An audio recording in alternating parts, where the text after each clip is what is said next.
Salam satu tungku tiga batu, satu hati saudara. Ih, gokil. Apa itu, Pak? Itu semboyan satu tungku tiga batu. Satu tungku tiga batu. Ya, itu filosofinya hidup kerukunan beragama antar umat beragama di sana. Oke, di Papua Barat. Di Papua Barat khususnya di salah satu kabupaten yaitu Kabupaten Fakfak. Bagaimana rumah kakek seribu itu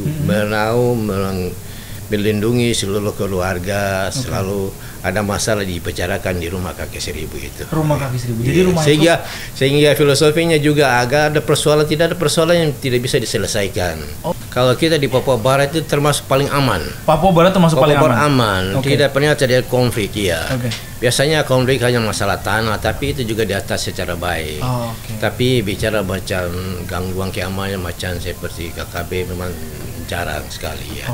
Kecuali daerah Papua Gunung, Papua Tengah, tapi khusus Papua Barat, syukur alhamdulillah situasi keamanan sangat kondusif selama ini, sehingga ini rumahnya Kakak Mamat ini. Kakak Mamat ya.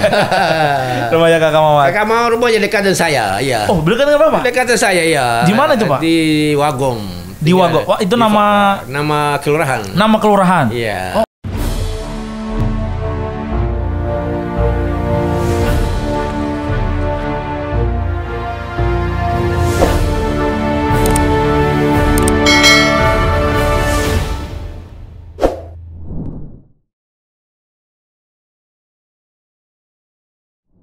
Assalamualaikum warahmatullahi wabarakatuh. Selamat datang di Korkal Siniar, di mana semua suara bisa didengar. Teman-teman, studioku baru ya. Asik banget nih studionya, teman-teman. Jadi hari ini aku lagi ada di media centernya Musabakoh Tilawatil Quran ke-30 nasional di depan atau di kawasan Gelanggang Olahraga Kadriuning Samarinda. Gokil, MTQ nasional. Dan spesial edisi MTQ kali ini teman-teman ya, terima kasih buat Dinas Komunikasi dan Informatika Provinsi Kalimantan Timur yang udah memfasilitasi ruangan ini. Gokil. Terima kasih Pak Faisal. Dan untuk ngobrol-ngobrol hari ini kita bakal ngobrol-ngobrol dengan salah satu kontingen atau salah satu peserta dari Provinsi Papua Barat. Wih, gokil banget gak tuh? Jarang-jarang kita bisa ngobrol sama temen yang dari jauh dari Papua Barat. Dan untuk kali ini kita bakal ngobrol dengan ketua kontingen Provinsi Papua Barat. Dan juga beliau adalah Ketua Harian LPTQ Papua Barat, dan yang pasti beliau sudah hadir di sini ya. Assalamualaikum Bapak Dr. Haji Musa Kamudi. Betul Pak ya? Betul. Ya, Pak Haji. Pertama, gimana Pak Samarinda Pak? Assalamualaikum warahmatullahi wabarakatuh. Waalaikumsalam. Salam satu tungku tiga batu, satu hati saudara. Ih, gokil. Apa itu Pak? Itu semboyan satu tungku tiga batu. Satu tungku tiga batu. Ya. Itu filosofinya hidup kerukunan beragama antar umat beragama di sana. Oke, di Papua Barat. Di Papua Barat khususnya di salah satu kabupaten yaitu Kabupaten Fakfak. Kabupaten Fakfak. Tempatnya Kakak Mamat berarti ya? Ya, Kakak Mamat. Tempatnya Kakak Mamat. Iya. Siap. Gimana Pak Samarinda Pak? Samarinda terus terang bahwa cukup menarik dan kami memberikan apresiasi atas kesiapan panitia. Siap. Di mana sebelum pelaksanaan pra juga mereka sudah perhatian yang cukup baik pelayanan kepada kami, di mana masing-masing provinsi kan sudah ditunjuk LO-nya. Jadi khusus untuk Papua Barat ditunjuk LO yaitu dari Biro Pemerintahan Provinsi dan Kaltim. Otonomi Provinsi Kalimantan Timur ya. Jadi terus terang kami memberikan apresiasi di mana panitia cukup memberikan perhatian pelayanan yang cukup baik. Sejak kami mengikuti mulai pertama datang ke sini mengikuti expose sudah dilayani. Sudah layani. Itu satu hal yang sangat luar biasa bagi kami, terutama dari Provinsi Papua Barat. Dan seterusnya bahkan kami tiba itu tidak bersamaan, tetapi saja LO selalu siap standby untuk kapan saja, yang penting ada informasi kedatangan. Mereka merespon, menjemput, bahkan menjanjikan kami makanan. Itu satu hal yang sangat menarik sekali. Keren kalian, wow. Keren ya. Yang kedua, sangat baik, kami selalu melakukan komunikasi, koordinasi, responnya cukup baik. Itu hal yang sangat membanggakan kami, terutama yang kami dari luar Kalimantan Timur ini merasa dihormati, dihargai.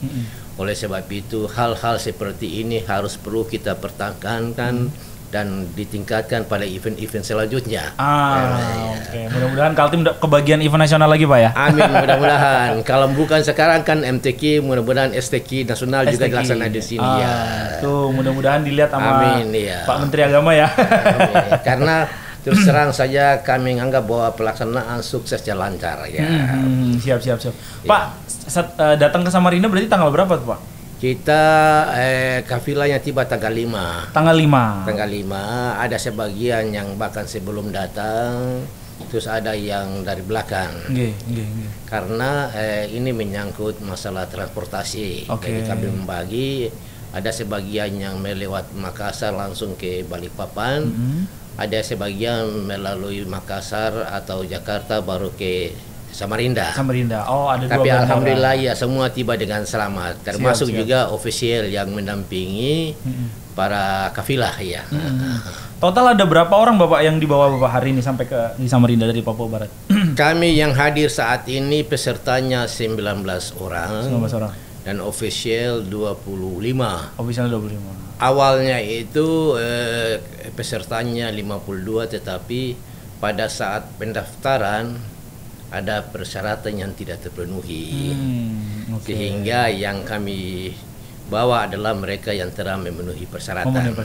Dengan mengikuti 5 cabang lomba. Apa aja itu Pak 5 cabang lomba? Cabang lomba itu cabang tilawah, tartil, tafid, KKTI dan dekorasi. Oh, dekorasi. Lumayan cabang-cabang yang utama gitu Pak ya. Insyaallah. Lumayan cabang-cabang yang utama. Nah Pak, mau nih gini Pak, kan kalau saya tahu nih Pak, kalau mungkin saya tahu bahwa kalau yang kita dengar soal Papua itu kita mungkin bayangannya adalah banyak kawan non muslim gitu Pak. Nah, tapi buktinya hari ini ada 19 orang yang ikut dalam MTQ nasional. Artinya populasi atau warga muslim di sana juga lumayan banyak. Bapak sendiri yang juga pernah jadi asisten 1 Pak ya? Asisten 1. Yang di pemerintahan istilahnya ya pejabat tinggi lah. Pejabat tinggi itu juga alhamdulillah muslim gitu Pak ya. Nah, sebenarnya keadaan demografinya di sana tuh gimana sih Pak di Papua Barat tuh Pak? Kalau Papua Barat sekarang masih 7 kabupaten. 7 kabupaten. Oke. Di mana khusus untuk kabupaten di daerah selatan itu mayoritasnya Muslim Papua. Muslim Papua. Siap. Tapi dengan adanya provinsi ini banyak imigrasi yang masuk ke Papua. Jadi bahkan dulu masih dengan provinsi belum berpisah dengan Papua Barat Daya. Itu Kota Sorong itu mayoritas Muslim, terutama migrasi dari luar. Walaupun banyak perbedaan agama, suku ada, tetapi toleransi antar umat beragama itu sangat baik. Bahkan hasil penelitian dari Kanwil Agama tidak salah tahun 2001 itu provinsi Papua Barat sebagai provinsi toleransi pertama tingkat nasional, tingkat 1. Tahun berapa tuh Pak? Tahun tidak salah tahun 2001 atau 2002 itu hasil dari survei dari Kementerian Agama Republik Indonesia. Dan itu sangat wajar sebab selama di Papua Barat itu bicara toleransi ini khususnya di Papua Barat dan salah satu kabupatennya itu Fakfak itu sangat menjunjung tinggi nilai toleransi sehingga ada filosofi atau semboyan 1 tungku 3 batu. 1 tungku 3 batu, gokil. Keren, 1 tungku 3 batu. 1 tungku 3 batu itu apa tuh Pak maksudnya Pak? Filosofinya itu memperkuat harmoni dan kerukunan antar umat beragama. Jadi dalam satu rumah itu bisa ada agama Islam, agama Katolik, agama Protestan hidup bersama-sama. Satu tungku 3 batu. Sampai sekarang juga terpelihara. Bahkan dengan nilai toleransi seperti itu, bahwa misalnya kegiatan-kegiatan membangun tempat ibadah, misalnya membangun masjid, maka kaum Nasrani juga ikut membantu. Demikian juga sebaliknya. Jadi hubungan kekerabatan, hubungan berdampingan seperti itu perlu kami pertahankan. Ibaratnya tungku ini, kalau satu tungku ya satu tiang yang tidak menjaga baik, maka tungku ini akan terpecah. Akan terpecah, betul. Jadi itulah sebabnya 3 tungku ini tetap mempererat persatuan dan kesatuan di antara kita. Juga toleransi antar umat beragama. Yang terpenting adalah bagaimana adat, agama dan pemerintah ini jalan secara bersama-sama. Oke. Ternyata dalam juga ya filosofinya Pak ya. Filosofinya begitu ya. Itulah sebabnya sekarang ini jangan sampai ini yang diadopsi oleh Kementerian Agama dengan moderasi beragama. Padahal jauh sebelumnya kami di Papua sudah melakukan itu ya. Itu siap. Tapi kalau misalnya warga kawan-kawan kontingen itu berarti asli warga Papua Barat Pak ya? Kalau ada cabang-cabang tertentu yang ya kata terus terang kami di Papua Barat itu jumlah pesantrennya terbatas. Pesantren terbatas. Memang dalam jangka panjang kami mencoba untuk mengirim anak-anak asli Papua ini untuk dididik di beberapa pesantren dengan harapan output dari pesantren itu nantinya kami akan ikut sertakan di setiap event baik MTQ maupun STQ.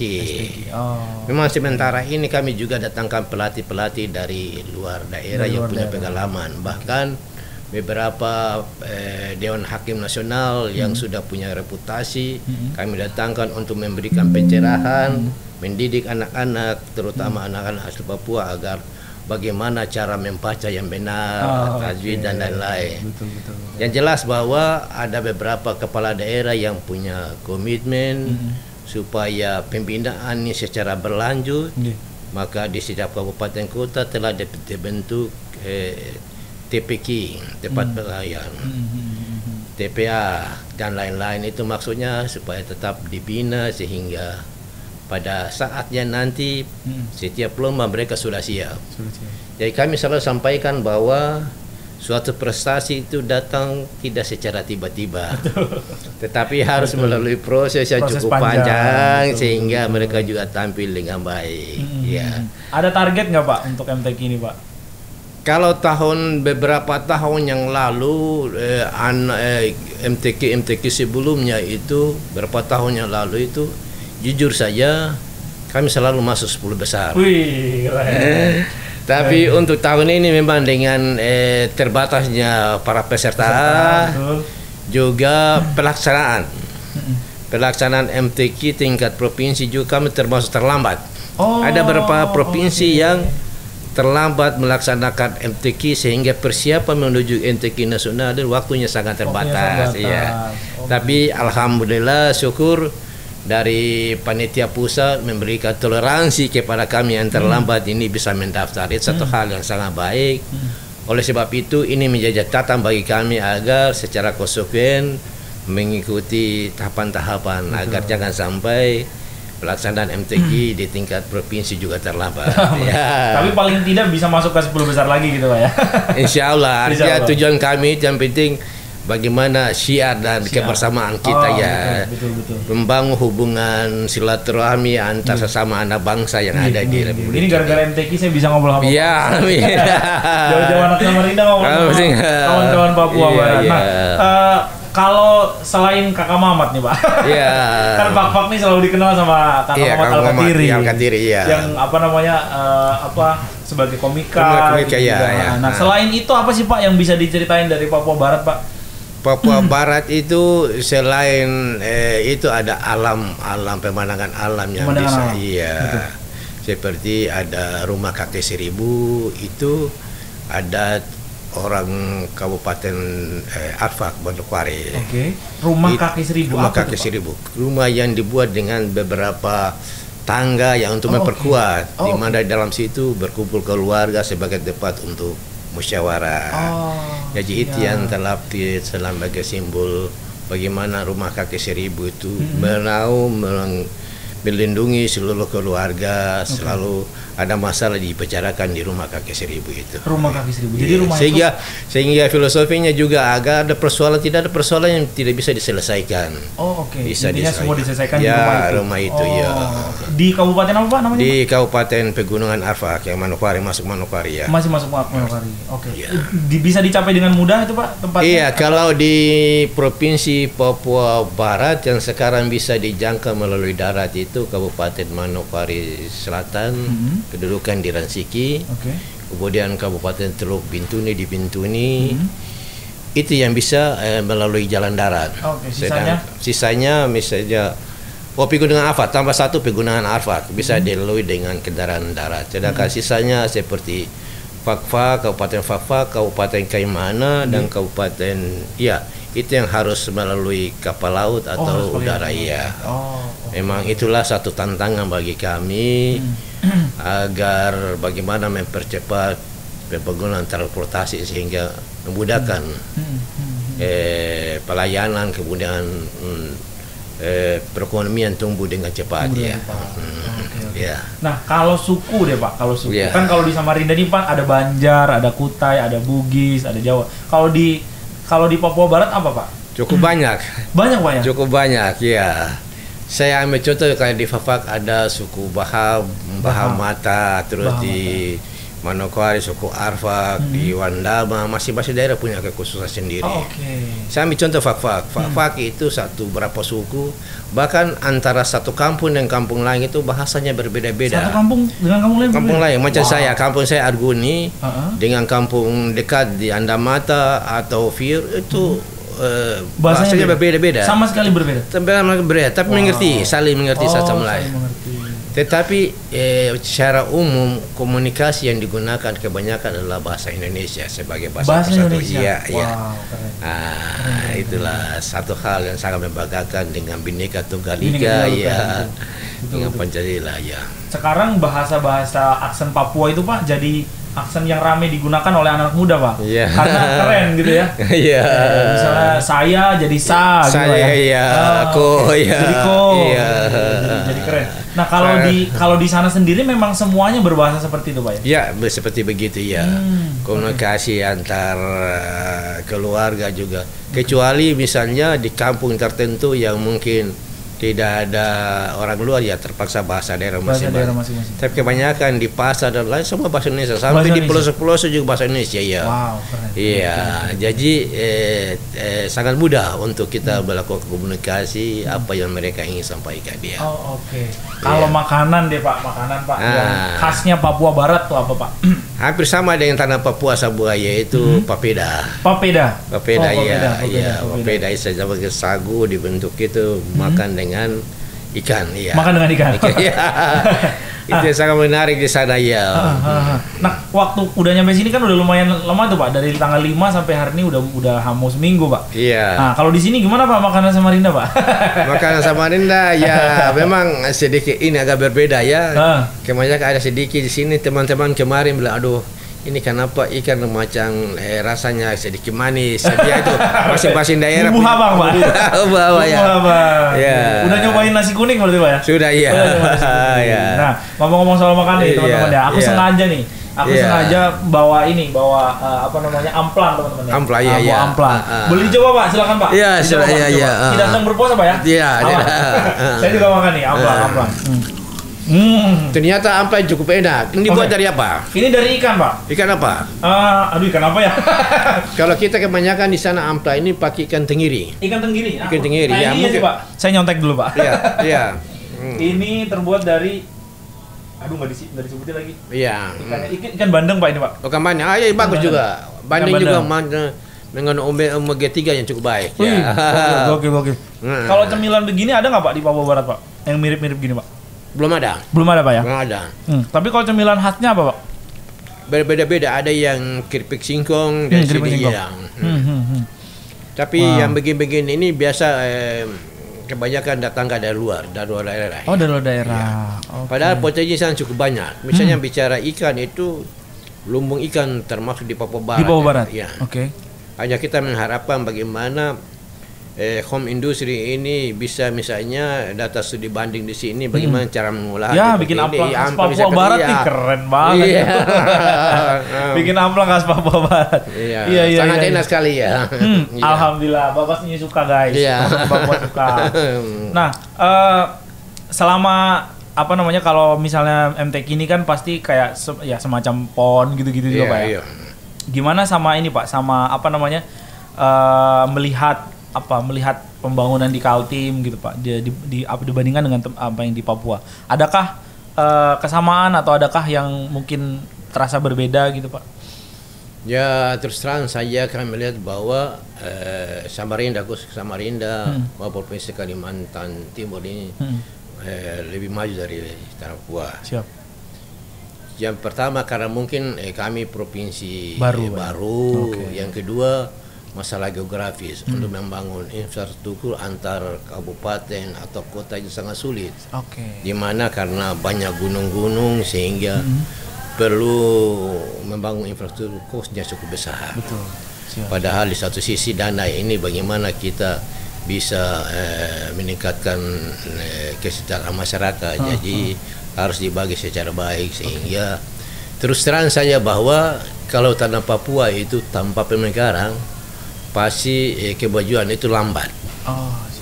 Tapi jujur saja setelah ada pemekaran itu maka masing-masing kabupaten kota dengan dana DAO yang ada kemudian dana khusus mereka mengejar ketertinggalan. Jadi sangat baik sekali. Oleh sebab itu hal-hal seperti ini sangat mendorong untuk percepatan pembangunan di tanah Papua ya. Sebenarnya yang mau saya highlight adalah Pak tadi Pak Haji Musa sempat nyebut soal jalan tadi Pak, soal akses jalan. Akses jalan. Nah, seberapa parah Pak? Maksudnya seberapa terputus gitu akses jalan di sana tuh Pak?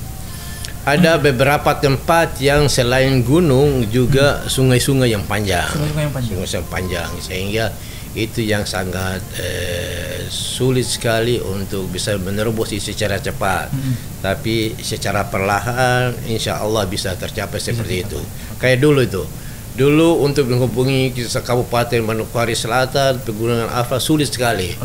Sekarang ini tinggal berapa jam saya pakai kendaraan bisa sampai ke tempat tujuan. Alhamdulillah. Jadi itu kami bersyukur bahwa perhatian pemerintah pusat terhadap daerah-daerah tertinggal terbelakang sangat baik sekali. Jadi kami mensyukuri itu ya. Yeah. Pak, saya kan sering dengar nih Pak. Saya sering lihat video-video viral Pak di media sosial terkait dengan mohon maaf apa yang terjadi di Papua misalnya. Saya jujur aja kurang memahami Papua Barat dan Papua provinsi-provinsi baru lainnya.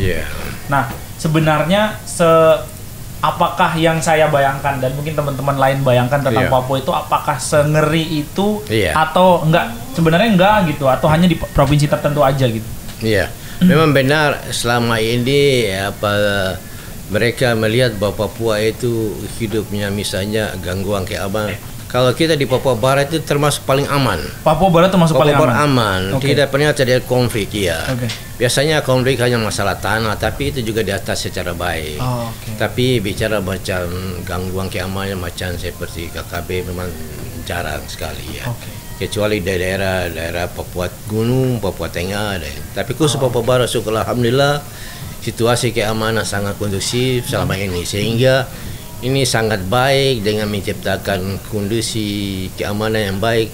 Sangat membantu mama-mama Papua untuk berjualan, kemudian aktivitas pemerintahan berjalan baik. Jadi kami selalu sampaikan bahwa tanggung jawab menjaga keamanan dan ketertiban ini bukan hanya kepolisian dan TNI saja, tetapi tanggung jawab seluruh masyarakat. Itu yang selalu kami sampaikan sehingga kalau ada persoalan-persoalan kita mengedepankan bagaimana persoalan bisa diselesaikan oleh kepala-kepala suku, secara kekeluargaan. Secara kekeluargaan. Jadi alhamdulillah pendekatan-pendekatan itu yang kami lakukan sehingga tidak terjadi tindakan-tindakan yang anarkis dan lain-lain.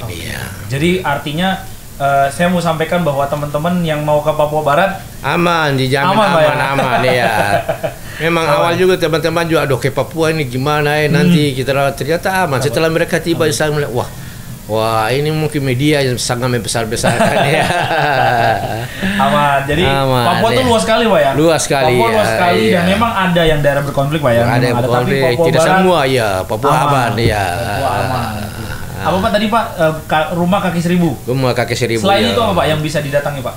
Bisa didatangi itu Tempat wisata yang gitu. tempat wisata. Kalau dulu kita masih bergabung dengan Papua Barat Daya itu ada daerah wisata misalnya Raja Ampat yang terkenal. Oh Raja Ampat iya. sekarang masuknya Papua Sudah Barat Daya. masuk Papua Barat Daya. Oh iya. oke. Siap, Itu siap. yang oleh sebab itu ada tempat-tempat wisata alam yang bisa kita kunjungi misalnya di Pantai Kaviar dan lain-lain. Pantai Kaviar. Iya, tapi tidak semega yang macam di Raja Ampat ya. Nggak semegah di Iya, Raja Raja Ampat. Ampat, iya. Tapi nggak kalah keren Pak ya. Ya lah keren. Nggak ya. kalah keren. Iya.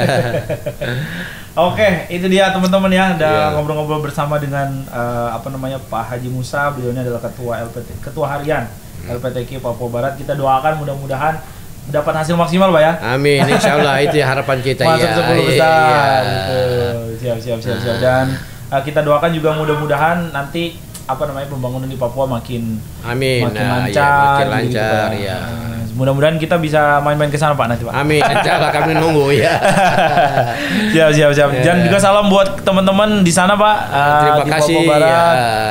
Welcome ya. Welcome guys. Ini rumahnya Kakak Mamat ini. Kakak Mamat ya. Rumahnya Kakak Mamat. Kakak mau rumahnya dekat dengan saya ya. Oh, bener kan apa? Dekat dengan saya ya. Di mana itu, Pak? Di Wagong. Di Wagong. Wah, itu nama kelurahan. Nama kelurahan. Iya. Oh, oke. Itu apakah memang wilayah wilayah perkotaan atau apa itu, Pak? Wilayah perkotaan. Wilayah perkotaan. Tapi konturnya bergunung-gunung ya. Oh, gitu. Berarti memang keluarganya beliau itu memang ini, Pak ya, memang keluarga. Iya. Memang keluarga. Sudah lama di Hokpak ya. Oh, oke. Siap. Oh, fun fact. Ya, jadiin thumbnail nanti. Pak Musa, terima kasih banyak terima sekali kasih lagi, banyak, Pak. ya. Ya, terima kasih dan mudah-mudahan Kami juga mewakili Kafila apabila selama kami berada di Provinsi Kalimantan Timur khusus Samarinda. Siap. Selama pelaksanaan MTQ nasional ada tindakan tutur kata yang salah, kami mohon maaf sebagai manusia biasa. Siap. Iya.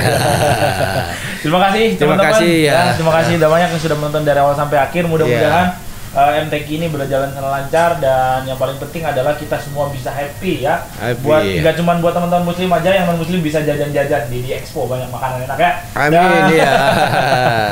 Nah, teman-teman jangan lupa untuk cek Instagram kami karena sepanjang bulan September sampai dengan November kita punya banyak acara dalam rangkaian ulang tahun ke-18 Koran Kaltim. Baca berita terbaru dan teraktual di Koran Kaltim yang terbit setiap hari Senin sampai dengan Sabtu.